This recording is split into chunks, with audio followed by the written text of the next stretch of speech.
How we handle people, even skilled employees, can either bring out their best or neutralize and squelch their contribution. The worker assessment quadrant that I adapted is an excellent grid for evaluating employees. It highlights 4 approaches you can take according to the situation. If an employee has high ability and low motivation, they need to be motivated. If an employee has high motivation and low ability, they need to be trained.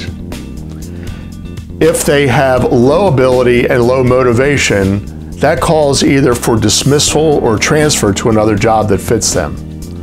Then an insight that the quadrant really brings out is when an employee has high ability and a high motivation and yet is struggling in their role. What has gone wrong and what do you do? A light switch approach views 3 basic performance remedies: train, motivate, or dismiss. Consider that the appropriate path forward may not lie with any of those 3, but rather in changing the worker's environment. Seeing people as in process replaces the hard lines of judgment with a fluid approach. In looking at the environment, you might see that the worker may be in an uncomfortable or loud physical environment. There are workers who want to be given the specifics of how to do their job, while others find details constricting and overwhelming and just want a general framework to work within. The supervisor might not give clear expectations or feedback.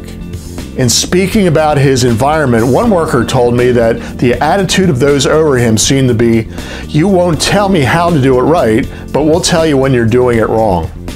Understandably, he was frustrated, discouraged, and struggling for motivation. The worker might be lacking the resources to be effective in their ministry or job. They might be overloaded. See, we want to do our best to see everyone as in process. That keeps us from a light switch mentality, seeing situations and people as on or off, good or bad, qualified or unqualified, with no considerations in between. It is rarely that simple. As in followership, assessing workers is a 2-way exchange instead of a 1-way exertion of authority and requirements. 1-way basically says, just do your job.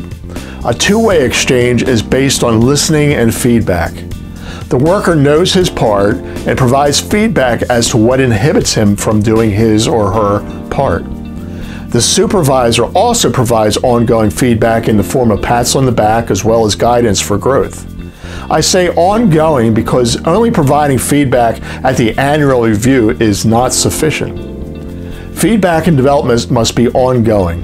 Whatever the case, wise leaders are tuned into the workers they oversee and artistically respond. More than anything, a change of questions can prove to be revolutionary. Replace the question of, is this person doing their job, with, how can we set this person up for success? The end product can be the same, but the latter question puts people in the equation. What inspires and motivates them?